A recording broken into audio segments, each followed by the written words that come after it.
স্মৃতি।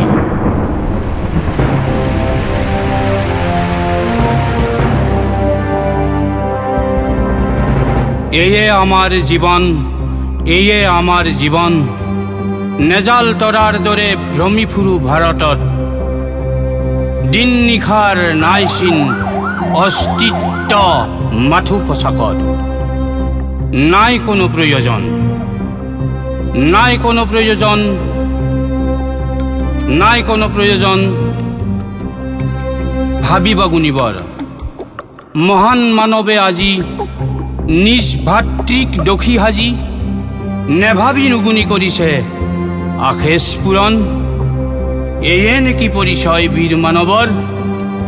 সমুখ সমৰ নেওচি আশ্ৰয় লৈ গুহা গহ্বৰত। আজি নকৰিলেও স্বীকাৰ, এদিন নহয় এদিন কৰিব লাগিব স্বীকাৰ। যেতিয়া ভাৰতবাসীয়ে কৰিব লাগিব হাহাকাৰ। সপোন সদায় সপোন, দি থকাৰ পথ বিচাৰি, কাৰোবাৰ লগত কাৰোবাৰ জীৱন নাশ কৰি। কোনেও কেতিয়াও নেপায় দি থকাৰ পথ বিচাৰি। দি থকাৰ পথ বৰ একা বেকা, ভাতৃ হত্যাত কেতিয়াও নহয় দূৰ। অবোধ পশুৰ কোনো জ্বলন্ত সমস্যা।